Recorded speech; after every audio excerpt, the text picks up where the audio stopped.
Welcome everyone to the 50th annual Henry J. Oosting Memorial Lecture in Ecology. This endowed lecture honors the preeminent plant ecologist, Henry J. Oosting, and is presented by Duke University's program in ecology, Nicholas School of the Environment, and the Department of Biology.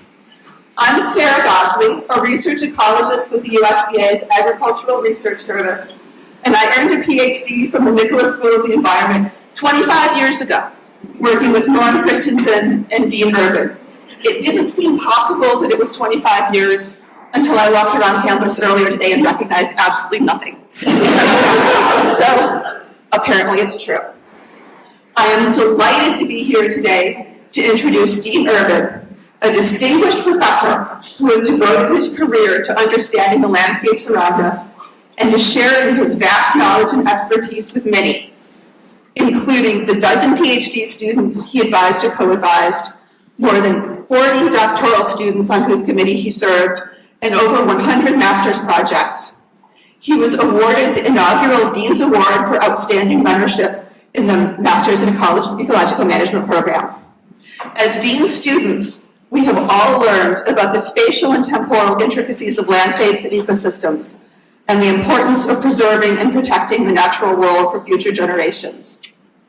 Dean's service extends far beyond Duke University in the Triangle.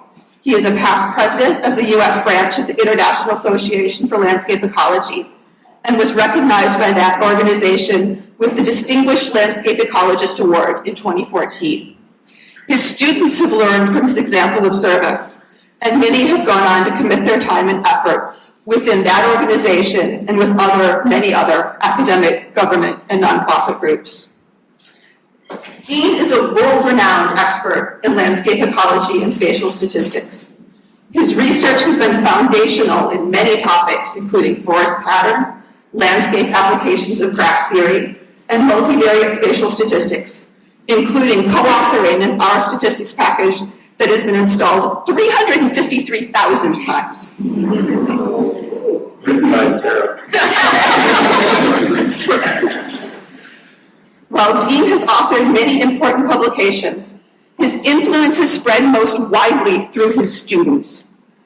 It seems only right to display that influence with a network graph. Here showing the co-authorship network of Dean with some of the many students from Duke who published with him, and a small fraction of the nearly 3,000 scientists they have in turn published with. While core landscape and spatial concepts direct from Dean feature highly in all of our research, we've taken those concepts and applied them widely. Cities, lakes, oceans, croplands, forests, streams, here and around the world.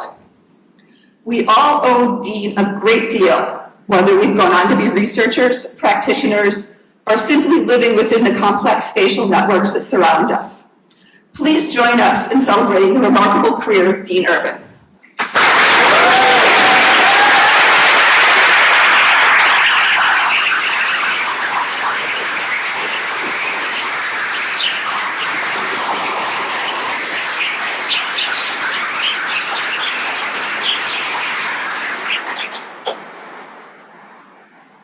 Thanks, Sarah. I will say that I'm a little bit stunned to look out here and see a bunch of students that actually made the trip back here today. It's just going to be fun. So the Oosting, as you probably know, is not typically a retirement party, but this one is going to be. I hope that's okay. I'm going to do just a couple things today. I was a grad student when landscape ecology was invented as a discipline, and have had the pleasure of actually growing up with that discipline. And I'm going to talk about that a little bit today. I'm going to do just a couple examples of work that I do, and these are examples that I used to call applied theoretical ecology, a phrase that I like that I stole from Hugh Possingham. The second line there is a quote that may be more diagnostic of the kind of work that I do. That's actually a quote from a review of an NSF proposal from many years ago.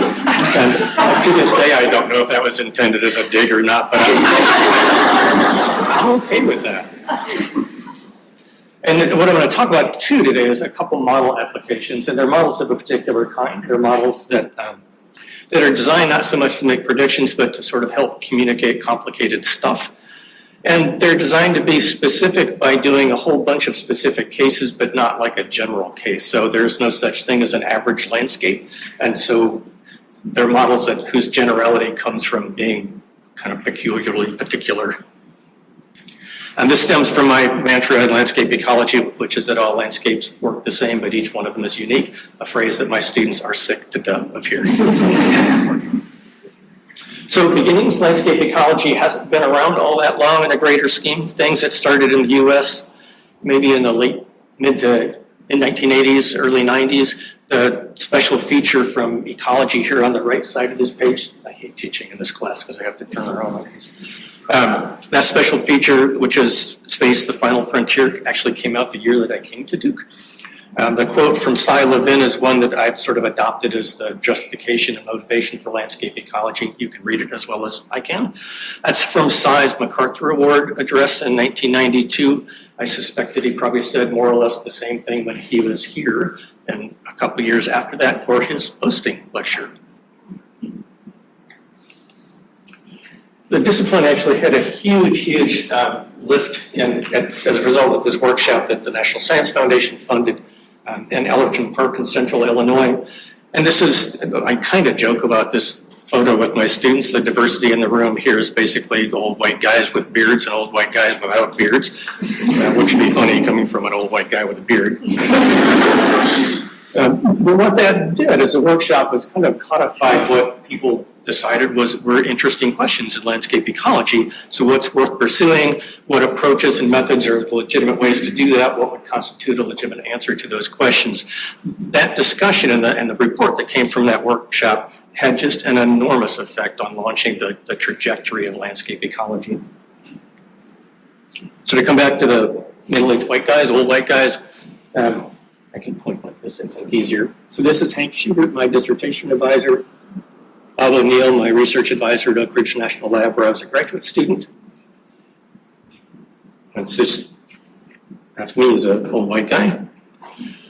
This is Indy Burks, who's pictured underneath Bill Parton. Indy and Bill and a whole bunch of their collaborators basically redefined how we do rangeland ecology from square meter quadrats to, in Indy's case, the whole kind of central plains of the US. Lenore Fair, pictured here underneath her master's advisor, Gray Merriam. Lenore is probably by far the most cited landscape ecology on the planet. She has individual papers that have been cited more frequently than everything I've written in my entire life stacked up. Monica Turner, pictured here with Frank Golly, her advisor. Most of you know Monica's name. She's redefined the way we think about landscapes. Just a sort of small world items. When I was at Oak Ridge, Hank Schubert left to go to the University of Virginia. I graduated, went to UVA to follow him as a postdoc. At that same time, Monica went from where she was to Oak Ridge, teamed up with Bob O'Neill, Bob Gardner, and the crew there, and collectively then published about 500 billion papers in the space of a couple of years, including what is widely regarded, and certainly by me, as the definitive textbook on landscape ecology. So huge founder effect. I also point out, I think this is true, I won't swear to it, that Monica and Frank are the only advisor-advisee pair that have both given Oosting lectures here. Frank's was in the early 1970s, and Monica was here about a decade ago. While I'm pointing at people, this is Paul Crisser, who convened the meeting, that's Cy Levin, who I just quoted, and we're going to go to Dick Foreman in the next slide. So about this time, Dick Foreman published this paper in which he's a geographer. He's trying to codify how we talk about landscapes, how we think about landscapes. And so he wrote this paper where he said there's 4 kinds of patches and 2 kinds of corridors, and sort of on through this litany of how things work, which is actually helpful. My response to that was probably bugs and birds and buffalo all see the same landscape slightly differently, and we should probably think about defining landscapes for applications and let things kind of take shape by themselves, which I said in this paper, my first paper. So this is, I had ideas on how you could do this generally while still respecting the specificities. This paper was collected later and republished as part of a collection of foundational papers in landscape ecology. So was Dick's, by the way. But what I mostly remember about this paper is it went to my committee for review, Don DeAngelis.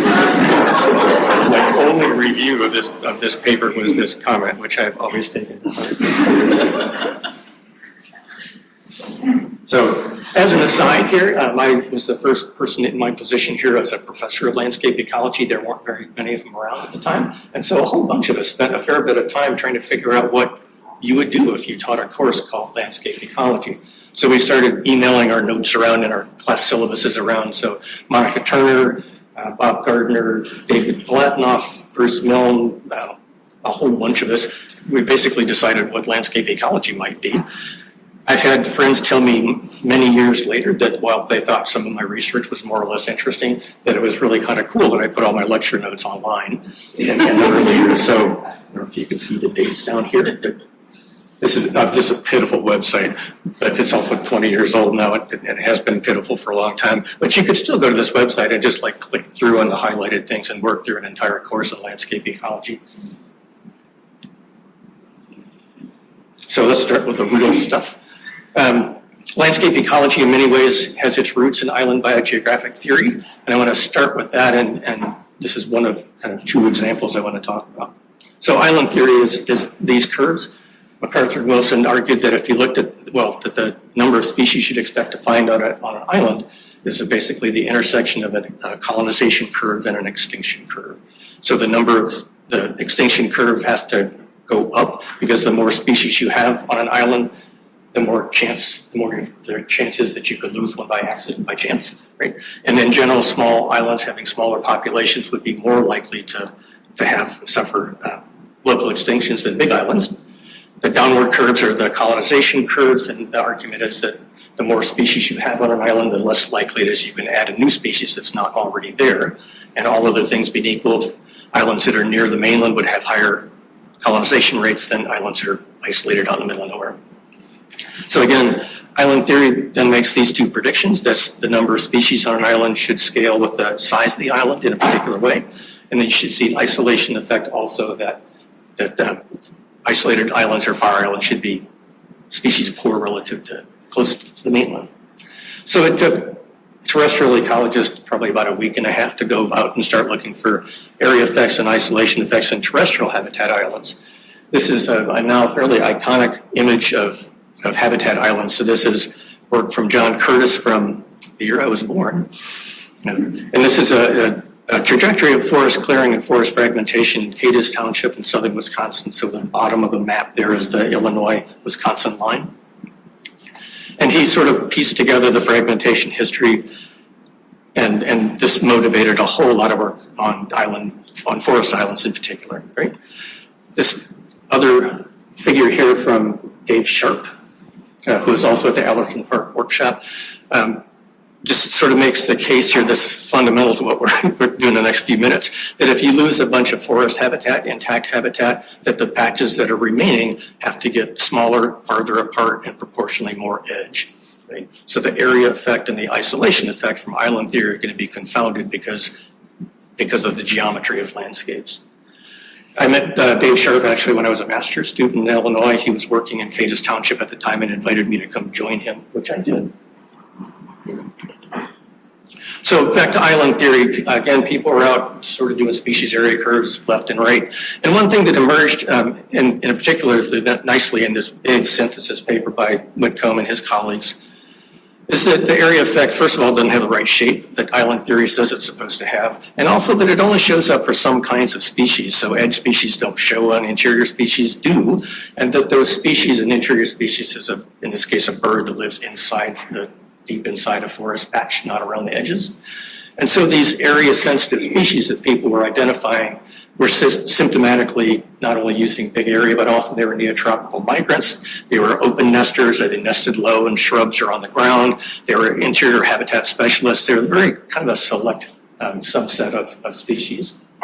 The note on the bottom in red is to remind me to say that island theory talks about the number of species you'd expect to observe, and ecologists at this point were now interested not so much in the number of species, but which ones. So they're very much interested in why some species were symptomatically rare in small patches and why others seem to do okay. So we basically jumped ship on island theory and moved to other models. My entry into this was to basically be a modeling geek. And what I'm going to talk about for a couple minutes is a model that I developed while a grad student, and that's called Metapop because it's designed to simulate metapopulations. A metapopulation is a population of populations, so think about bird populations and habitat patches sprinkled across the landscape.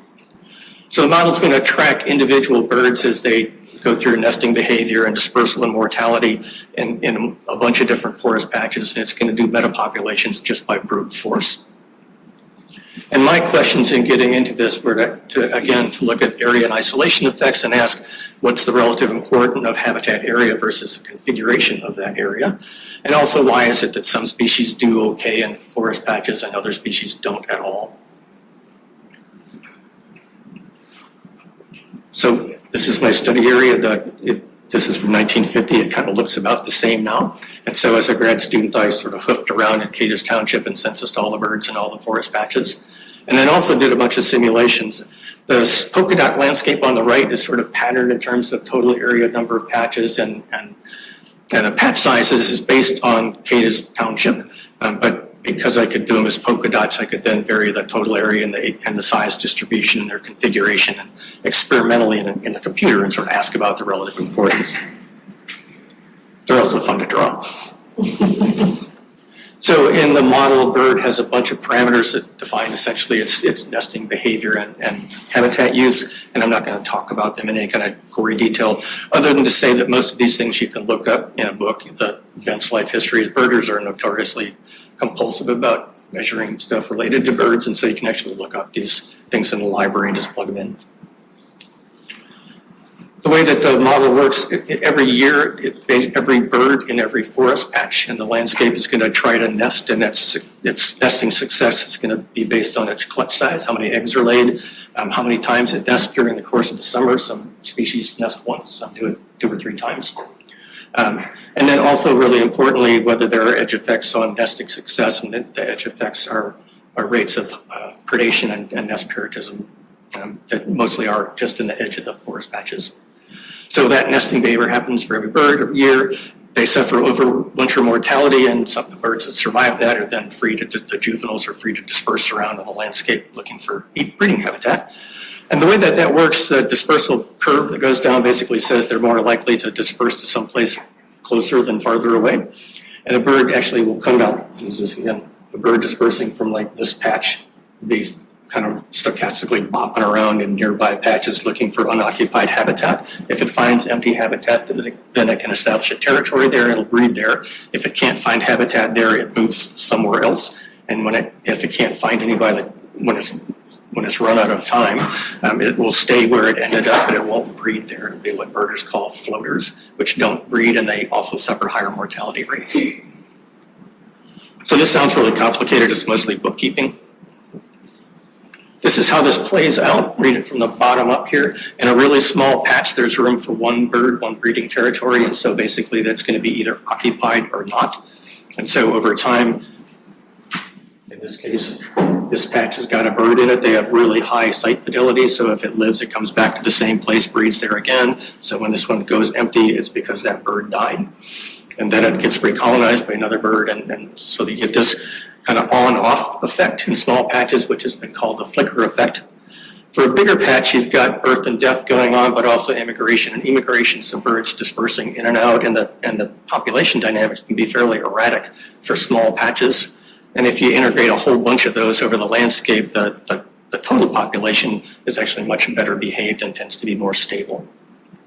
So again, metapopulations by brute force. So to the particularities of landscapes, one of the nice things about the model then is you can actually take the same species and put it in 2 different landscapes that have very different configuration and ask what matters. So in this case, one of the landscapes has a really big patch in it that actually produces a lot of extra birds that subsidize the rest of the landscape, and the population just keeps increasing. And the other landscape, the bird does okay, but it doesn't have that big subsidy, so you don't see that big positive feedback effect. The flip side of that is to take the same landscape and put 2 different species in it. In this case, the top line is a red-headed woodpecker, which is a habitat generalist, a cavity nester, so it's essentially immune to nest predation and parasitism. It's a permanent resident, so it has a lot of time to look for breeding habitat, and it's a big enough bird that it has really good dispersal ability, so it does just fine in this landscape. The other species is ovenbird, which is an interior habitat specialist. It builds an open nest right on the ground in the leaf litter, which is sort of dumb. They suffer incredible rates of bird parasitism and nest predation. And it's also a neotropical migrant, so they're just not around very long in the spring looking for habitat, so it doesn't do very well here. Because this is a model, you can actually underscore that by just flipping off the edge effects on parasitism and predation, and without edge effects, the ovenbird just does fine in this landscape. If you turn them on, it goes extinct.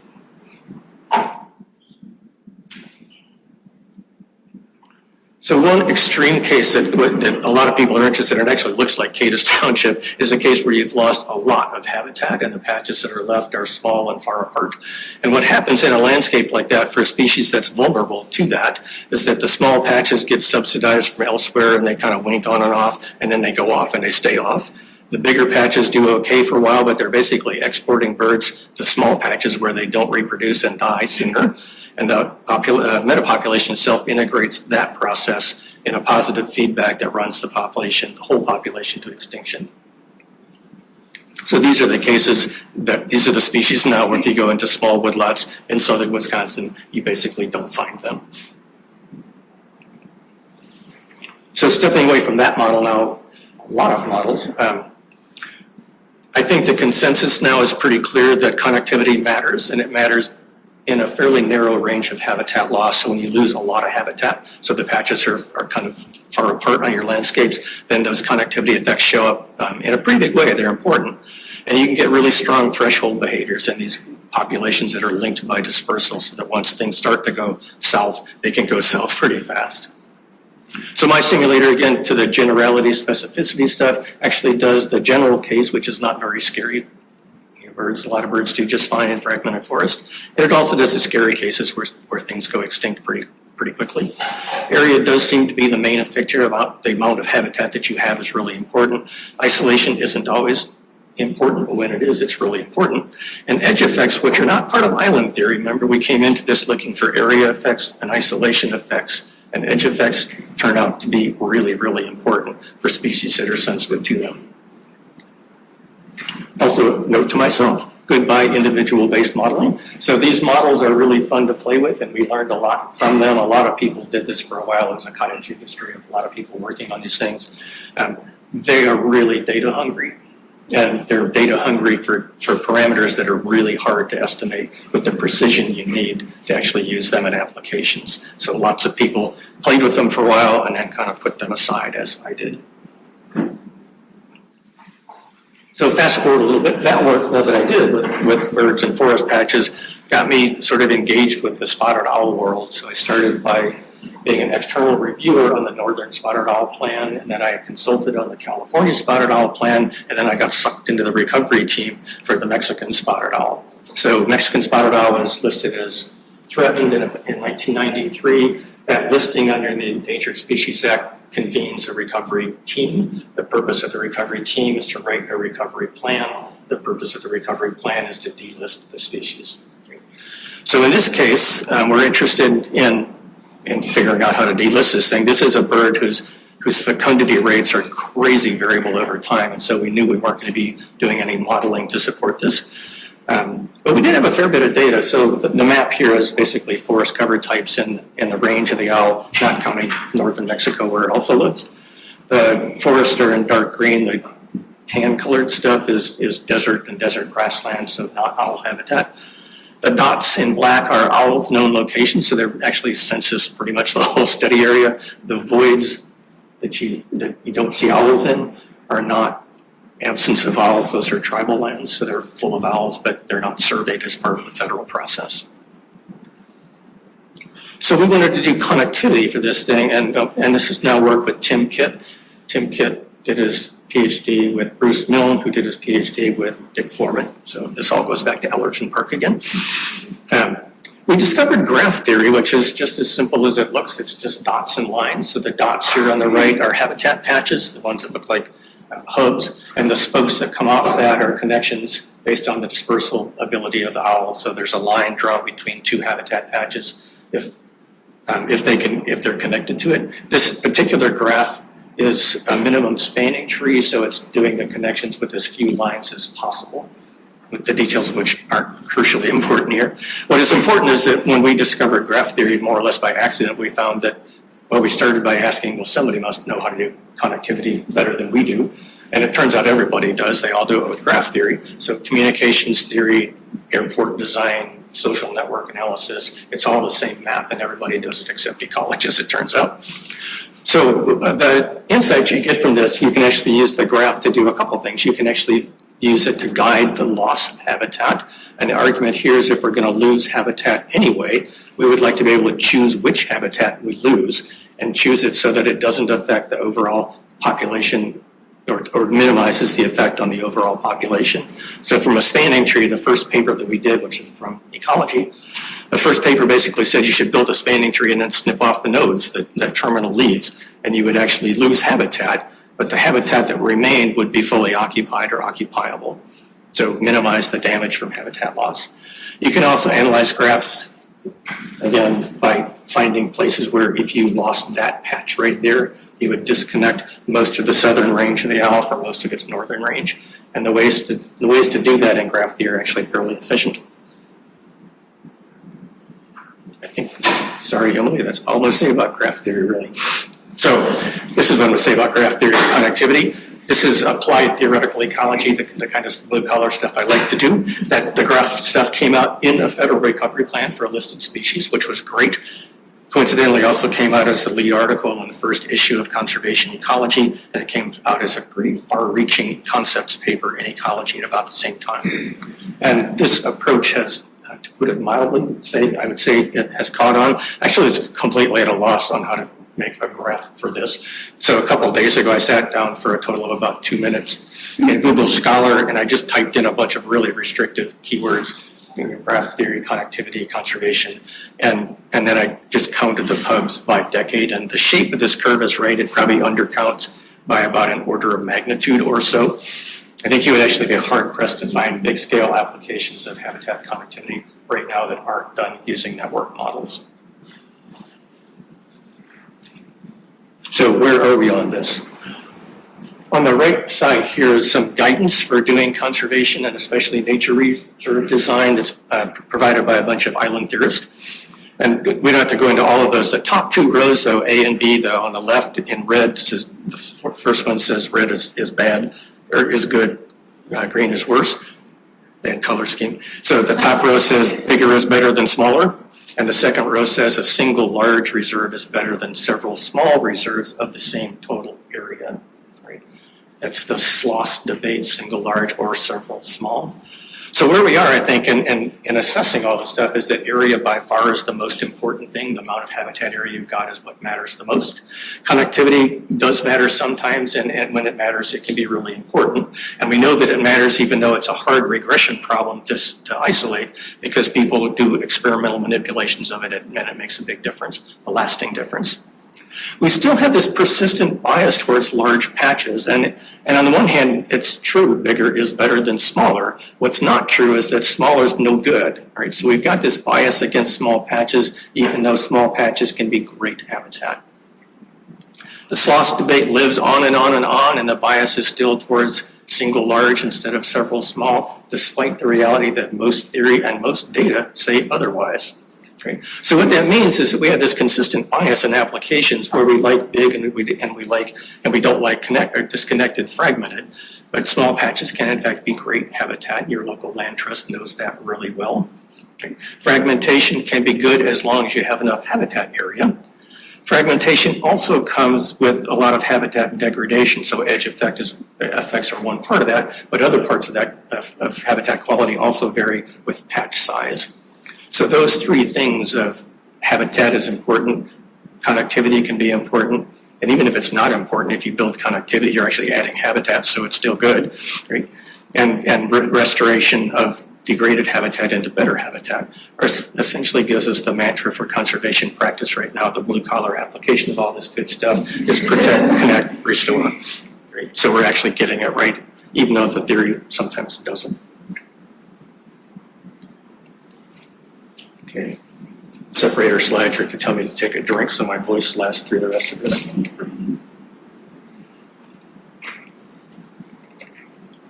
So that was mostly birds and trees. I'm going to switch gears now and talk about fire and climate a little bit. We're going to go to the Sierra Nevada. So the National Park Service in the mid-1990s launched a global change program that was instituted across the whole country in certain of the national parks, but not most of them.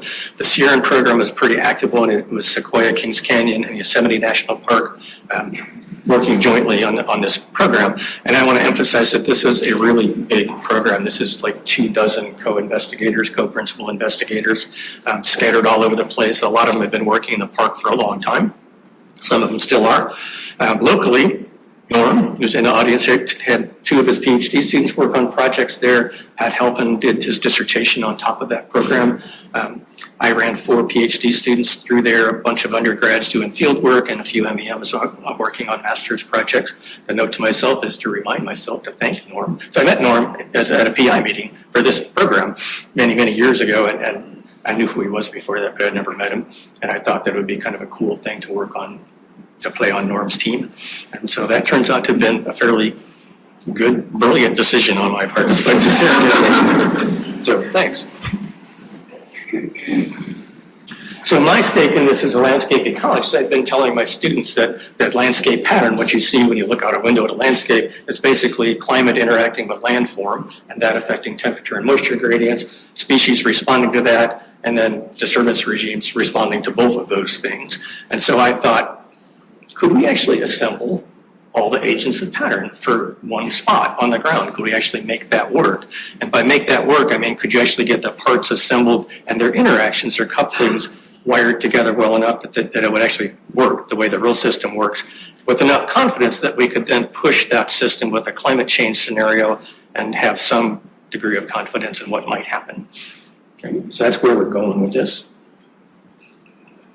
My role in the bunch of people was to be the modeling geek again, and mostly that meant to try to assemble a model that could actually synthesize a ton of data being collected by all these investigators. So that ranged from physiologists measuring like gas exchange in cuvettes to people studying fire history across the entire Southwest and sort of everything in between.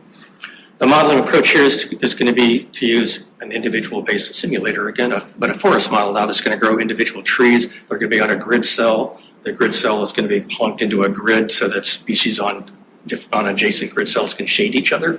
And then that grid is going to get plunked down onto a landscape at a given elevation, slope, aspect, and with a soil map underneath it. And that's going to be a sample. And then we're going to sprinkle samples like that all over the landscape and sort of simulate all of them and aggregate the results from a bunch of simulations. So modeling, but this is the same way you would do field work out there if you were doing it that way. So here's the climate part. I should have said on the last slide, we put the modeling sample at a given slope, aspect, and elevation, and then we adjust empirically radiation, temperature, and precipitation on monthly values for that position on the landscape.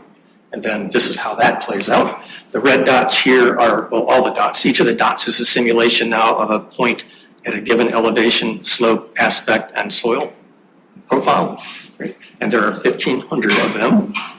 The red dots are potential evaporation, evaporative demand, which is basically temperature and radiation. The temperature part is the downward slope that says as you go up in the mountains, it gets colder.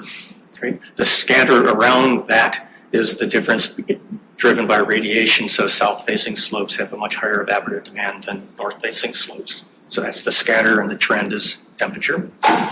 The darker color of blue here is total precipitation, which is basically increasing with elevation because of orographic lifting.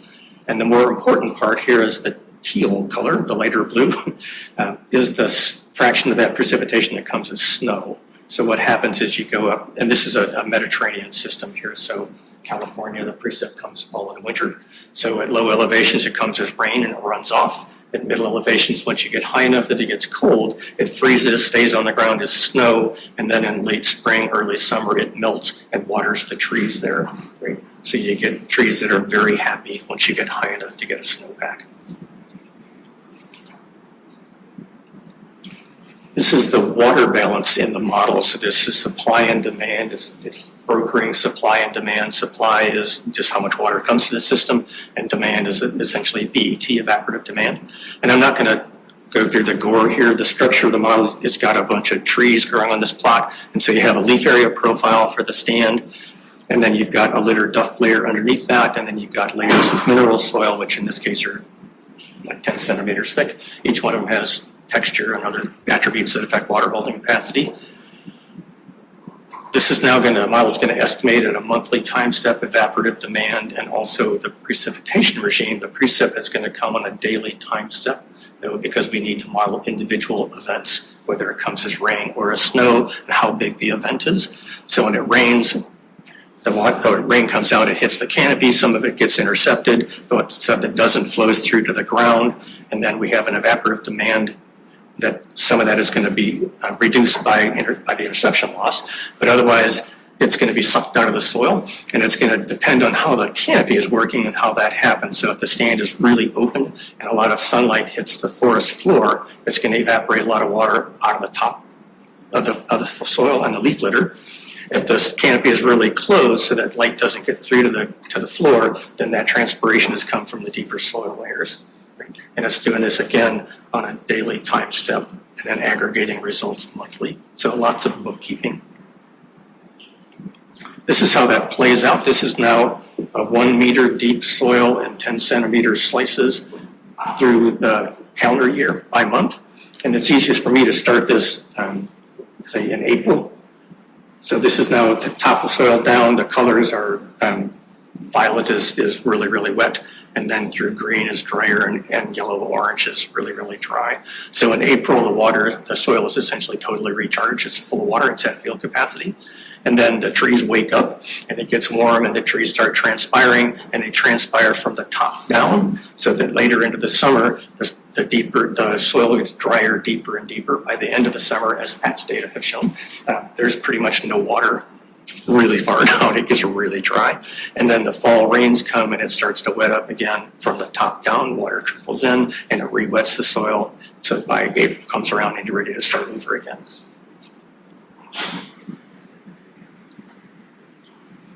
This is a different view of stuff I've already showed you. So the gray dots, which might or might not show up, the gray dots are the 1,500 simulations I showed you a couple slides ago, but now colored gray, and they're in a new space now. So AET is actually evapotranspiration, which is potential evaporation that's met by available water. So evaporative demand where there's actually water available to do that. The evaporative demand, PET, that can't be met by available water is water deficit, which is drought. And so AET and deficit together are PET. Nate Stevenson, who's the ecologist at Sequoia Kings Canyon, who just retired last year, has argued that this space is a really convenient space for looking at vegetation distribution because it sorts species really well, and it sorts species really well pretty much at any scale from a hill slope to the globe. Right? So this is our simulations in that space. The teal colored dots there are basically simulations of points 100 meters apart in elevation on flat ground on a 1 meter soil, 1 meter deep soil. So what this says, the teal thing says that at low to mid elevations, you have really pretty high AET because it's warm and wet, and then you run out of water, and for the rest of the summer, you have really high deficits, so high deficit and high AET. As you go, and that's because of the seasonality again, as you go higher and higher elevation, it gets cold, so AET and deficit both go down. The crossed lines there are me just arbitrarily fiddling with supply and demand terms. So in the blue lines, the 150 versus 50 meter deep soil just essentially adds more water holding capacity or less, and shows you the difference. If you have more water holding capacity, AET goes up, deficit goes down. If you have less water holding capacity, deficit goes up, AET goes down. The red lines are essentially the same thing, but now we're looking at the demand side of the water balance. So on a south-facing slope, you have more evaporative demand, and so deficit goes up, and AET can go up a little bit because it's warmer. On the north-facing slope, deficit goes down because it's cooler, and it also is going to be less productive because it's cooler. So the reason we did all this, Nate has argued that the supply terms and the demand terms in the water balance are actually orthogonal in this space, which means you can have a site that's wetter because it has more supply or less demand, or you can have a site that's drier because it has more demand or less supply. And the important part of that is that trees actually seem to be able to tell the difference. So you actually sort species on supply and demand terms, but they can have very different implications.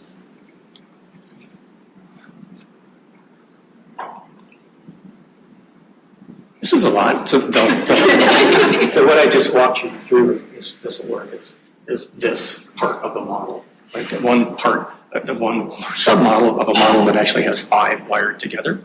And I'm not going to go through the rest of these other than to say that there's a lot of complicated bookkeeping going on in here because we're simulating the canopy development, we're doing tree species growth, we're growing individual trees one at a time, they're dropping litter, we're collecting that into fuel classes, decomposing those over time, but also keeping track of the fuel load and the fuel moisture for the fire model itself. So there's lots of bookkeeping going on here.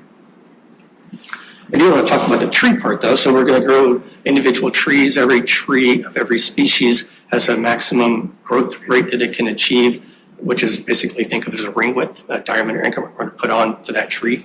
And that's under optimal conditions. At the stand level then, for the grid cell, we know its temperature, soil moisture, nitrogen availability, and how shady it is. And we know how tall the trees are, so we can actually modify their optimal growth based on all of those, in this case drawn as cartoon curves. They're actually species-specific curves.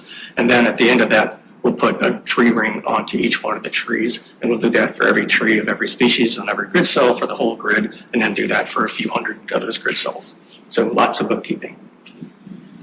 I should say that the growth rates and the curves and the responses are all mostly garnered from forestry data, so from field trials. This is how that plays out as an elevation gradient. The blue color here is simulations.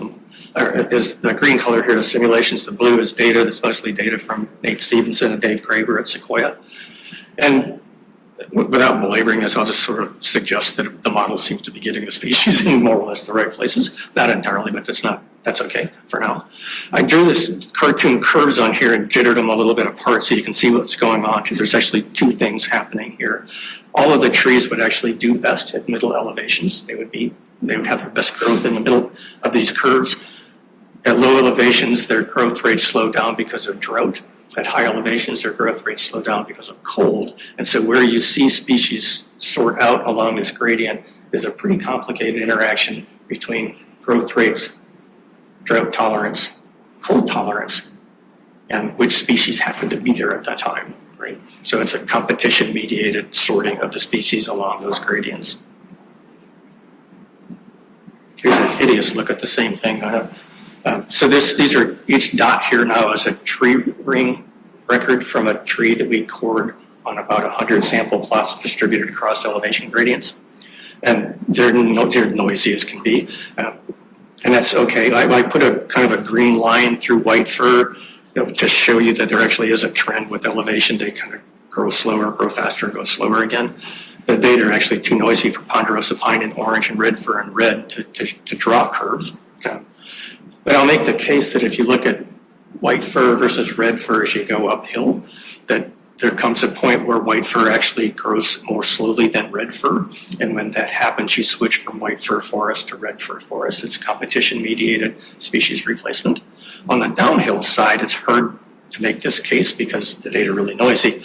But you'd expect to see the same thing happen. So ponderosa pine is much more drought tolerant than white fir is. And so you'd see white fir doing well, decreasing more rapidly at low elevations than ponderosa pine does. And so ponderosa pine then would take over at that elevation and essentially outdrought white fir, which actually isn't what we see. What we see is white fir has been encroaching steadily to lower elevations because of the fire suppression in the system. So white fir is a small tree, is really paper thin bark, and even a cool ground fire will kill them outright. And so because there's no fire here, these are growing pretty well. They're really shade tolerant, and they're growing into lower elevations and shading out ponderosa pine. And so the 2 lines I've drawn here with arrows pointing to them, the higher line is ponderosa pine growth rates from tree rings in very open stands, and the lower line is ponderosa pine growth rates in very dense stands, the ones that are clogged up with white fir. And so the interaction of the species here is actually essentially excluding ponderosa pine from ponderosa pine sites because of fire suppression, and then that competition-mediated interplay between the species. So again, now this is now shade tolerance and drought tolerance at work, and fire suppression. So that's the trees. Let's add fire now. So the bottom panel here in green is you're looking at the single row of the grid stood up on its side, so you can see the leaf area profile. So these are leaf area densities in 1 meter slices for each of these grid cells. And that's important because they're all different in terms of species composition and the mix of trees on them, which means the litter fall from them is also different. And so you get a lot of spatial heterogeneity in the fuel load, especially the surface fuels. And because the forest canopy itself also affects soil moisture, because it affects transpiration, you get a lot of spatial variability in the fuel moisture as well. So fire flammability depends on fuel load and fuel moisture. You plug in equations to get that, and so you get an incredibly heterogeneous map of flammability as a result of the spatial heterogeneity in fuel load and fuel moisture. Given that map of flammability, then you can actually start a fire. So imagine throwing a lightning bolt at the grid, it hits somewhere by chance. If that cell is burnable, then it has a stochastic chance of catching on fire. And once it's on fire, it can spread to adjacent grid cells if they're also flammable. And so the fire is going to move through this grid sort of like this big amoeba and burn what it can of what's burnable, what's flammable. And this is how this plays out over big gradients. So on the left here, elevation gradient, and what's on the y-axis is the time between fires, average time between fires. So around 5 years at low elevations, gets up to 30, 40 or so years at higher elevations. The open circles are simulations. The colored dots with error bars are field data from Sequoia and Kings Canyon. I'll just point out that as a research enterprise, Sequoia National Park actually has enough data on fire that they can put error bars on points of 30 years apart fires. I mean, they have amazing data. On the right is a relationship between fire size, how much of the grid is burned, so fire size and how often fires happen. So what that says, if you just look at the dark dots now, that a fire frequency of about 5 would be, or 5 per century would be 20 years apart. And then at the other end, 50 years, or 50 fires per century is 2 years apart, right? So what this says is that big fires are less frequent than small fires, or vice versa. This is an interesting graph to me because we know that the forest model actually overestimates fire size because it's very generous in the way it burns through the grid, so it burns more than it probably should. The data are from Tom Swetnam, which is ridiculously hard-bought data. So he's got his crews out on the sides of mountainsides, coring trees and measuring fire scars and then mapping the fire scars to see where each fire burned and then estimating the area from that mapped damaged trees. And he knows that that underestimates fire size because not all trees record them and some of them get burned up by the fire, so they're not there to record it. So I'll just ask you to pretend that the reality sort of splits the difference between the model and the data.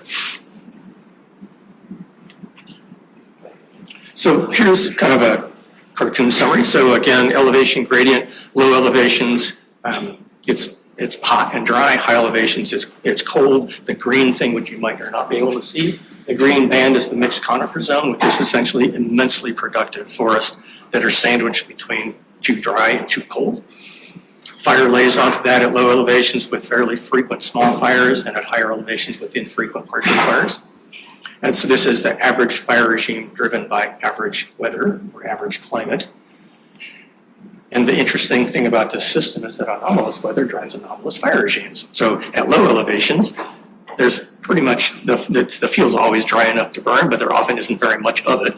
Right? At high elevations, you've got almost always enough fuel to burn, but it's usually too wet to burn. So at low elevations, if you have a really wet year, you grow a lot of grass and ground story vegetation. This summer, next summer, when that stuff's dead and dries out again, you have a fuel load that will support a big fire at low elevation. At high elevations, there's always enough to burn, but you only get fires at anomalously dry summers. So the mean climate drives mean fire regime, variation in climate drives variation in the fire regime, and the tail of the variation differs for high elevation versus low elevation. So we used the model to play games. Of course, that's why we did it. We did climate change games. We did management experiments competing basically prescribed fires at different intensities. with mechanical thinning to try to reduce fuel loads to reduce the risk of catastrophic fire.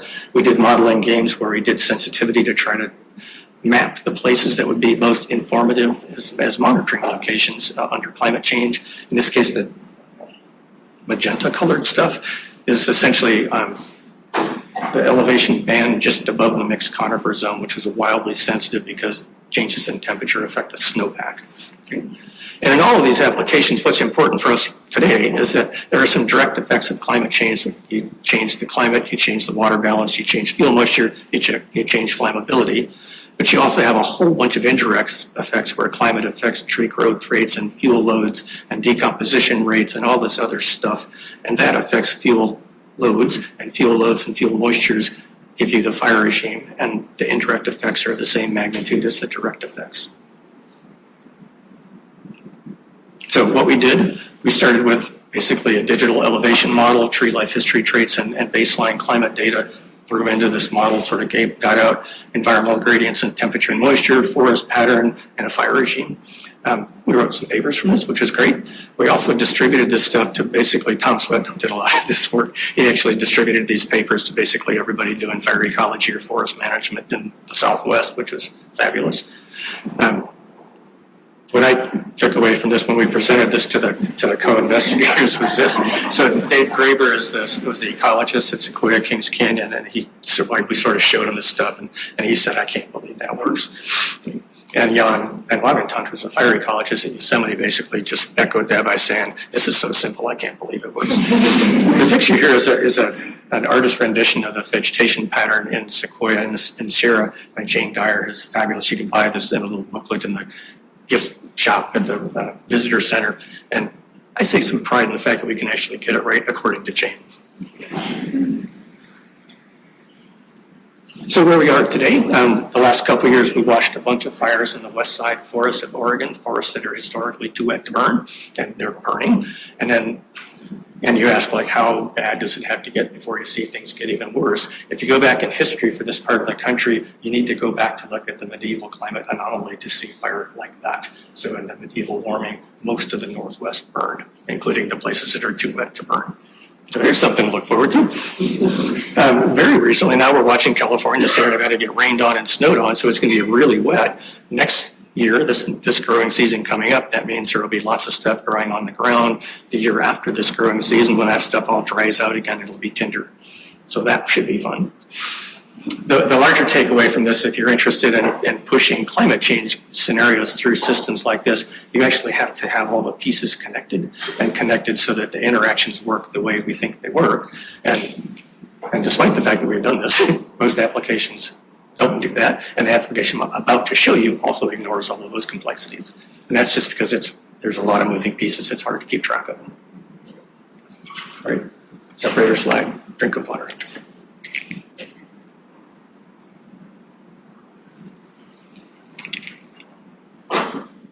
So I spent about 20 years doing metapopulations and habitat connectivity and conservation applications, and I spent about 20 years doing climate change and forest ecosystems, and I did those completely in parallel and in isolation, and then just recently I've started doing conservation under climate change, bringing those two things together. I'm going to talk really quickly about this application, partly because I didn't have a huge role in it other than as backseat driver. This is work done by Laurie Wayburn at Pacific Forest Trust, who essentially then farmed most of it out to Jim Thorne and Ryan Boynton at UC Davis. This is the area of California we're going to go to now. Is up around Mount Shasta.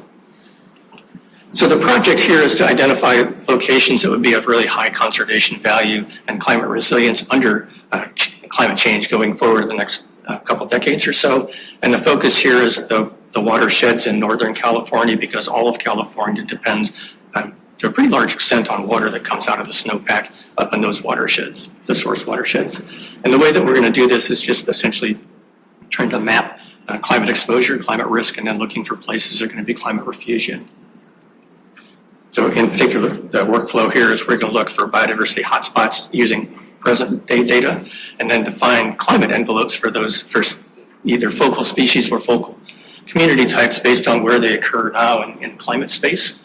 And then we'll push climate change scenarios through that and sort of keep track of when communities are going to leave the climate space that they're associated with historically. We use that to find places where that doesn't happen and identify those as potential climate refugia.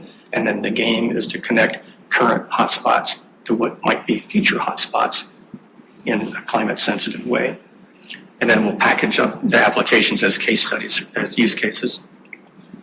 So here's the climate part of that. This mess up here is a multivariate form of climate envelopes, that's principal components analysis.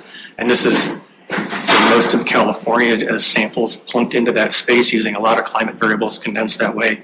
The blue stuff is the center of the distribution, the historical distribution of, in this case, of pine oak type. And that distribution that is mapped into the geographic map of where that species occurs now. The blue stuff is stuff that matches the sort of preferred climate, if I can get away with saying that. And then as you get into other colors, red, it's getting out of its climate envelope. On the right side, we're now going to push these models with 4 scenarios. There's a warm and wet climate model and a hot and dry climate model, so a moderate climate change scenario and a more extreme one. And those are the rows. And the columns on the left is a low emission scenario. For those of you that do this kind of work, this is RCP 4.5. And on the right is a high emission scenario, which is RCP 8.5. I think we've actually blown past 4.5 already, so that might be kind of moot. So this is what the climate exposure looks like just in those watersheds. The blue stuff here on the left, the left is historical climate and current distributions. So the blue stuff is stuff that's in its climate zone, and the red stuff is stuff where species are occurring outside of its zone. On the right are the changes implied by these 2 climate models and 2 emissions scenarios. And the only thing you need to take away from that is when it goes red, that's not good. And when it goes black, it means it's completely into non-analog climate. We have a ton of species distributional data from California, so they actually have distribution maps, fairly fine-grained distribution maps for 400 or so vertebrate species and all of their listed species under the ESA, 60 some of those. And then they got all the trees and a lot of the plants, so they just have a ridiculous amount of data. This is just the map for elk. And then what we've done is just stacked them. Stacking maps like that does not give you an estimate of biodiversity, but it does give you an estimate of relative diversity. So in this case, the blue stuff is high diversity potential hotspots, and the stuff that are into yellow and red are low diversity present day. So that's the diversity piece. We had the luxury of being able to use 3 connectivity models. On the left is graph theory. So on the left is a connectivity model originally built by California Department of Transportation, Caltrans, and then modified by the Department of Fish and Wildlife. So this again is identified basically hubs and spokes using graph-based methods. On the right is a more sophisticated version of the same thing because it's actually climate connectivity. So the Nature Conservancy did this. It's doing hubs and spokes again, but the corridors are now defined or constrained to be roaded through places where the climate is going to be compatible with current climate going into the future, so climate connectivity. Those are the pieces. I love this slide just because I hate it so much. We spent a lot of time trying to figure out how to show this. There's a lot going on here. So on the right-hand side is the study area again. The base map in pastel colors is a combination of biodiversity and connectivity. So blue means high diversity and high connectivity. And the red means low diversity and probably also low connectivity. So the blue stuff's good stuff, red stuff less so. The dots on top of that are end century predictions of essentially the same. So the red dots are places that are going to be seeing really high climate exposure, means future climates that are very different from where those species live now. And the black dots, which are supposed to be navy blue, are places that actually have the potential to be climate refugia in the future. So if none of this makes any sense, on the left-hand side, as you zoom in, things that are in blue in the background color, where there are red dots, are good spots now that are going to be bad spots later, and they have to move into black dots in the future, right? So using those climate corridors. So that was a lot, and the details actually don't matter here. What I want you to take away from this exercise is this. So the state of California asked specifically for this plan. The funding actually went to a land trust, the Pacific Forest Trust, and not just a land trust, but a land trust that's been working in nature-based solutions for about 35 years. So they have a pretty good track record there. All of the data that I showed you already existed. All we did was packaged it and sort of made it work together. Right? And we haven't really published. We have one paper, I think, that will come out of this. But mostly we didn't publish anything because most of it isn't new. It's just stuff that we already know how to do. And what we did was packaged it for the state of California and gave it to them. The stuff that is new is actually, if they want to manage in California to protect climate corridors and future refugia, they're mostly going to have to do that by doing prescribed fires and being careful about fire management. And so we packaged a ton of data that they already had on to help them do that. Takeaway point from all of this is that landscape ecology and climate smart conservation have kind of arrived here. So everybody's doing it, and it seems like a reasonable enough time for me to be done with it. So this is just fun. Ron Sutherland, a former Duke, sent me this a little bit ago. This is an art poster for the Eastern Wildway with the Wildlands Network. And so this is, I think, a pretty nice poster. Underneath this is some ungodly computationally intensive graph theory. And with that, I will just thank you for coming. I've been lucky to work with lots of really smart people and lots of really smart graduate students. Many of them are in the room today, which has been fun. And probably a few hundred or so MEM students who are out there right now doing the blue collar work that I like so much. So I'm proud of that. And thank you all for coming.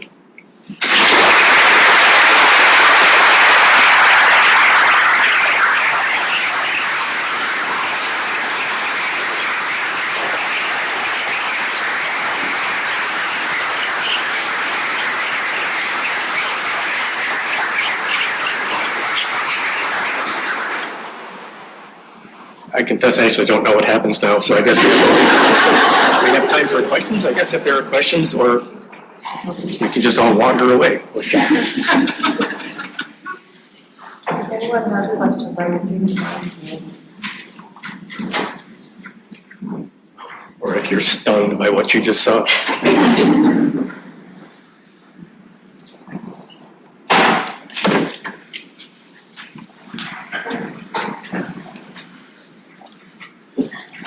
Thanks, Steve.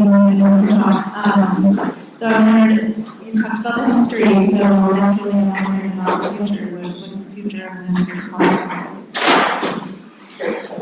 I don't know. I think there's a lot of it going on, and it's been really fun for me to see that it's a lot of it is going on by people who probably don't self-identify as landscape ecologists. I will say I'm happy to see that we're not like analyzing maps so much anymore and computing statistics on map patterns. That stuff is all this. The descriptive stuff is pretty much all subsided, which is great. And now it's the application stuff is starting to mainstream quite a bit. I don't know where it's going to go. Well, a lot of it's going into climate change right now, right? Unavoidably.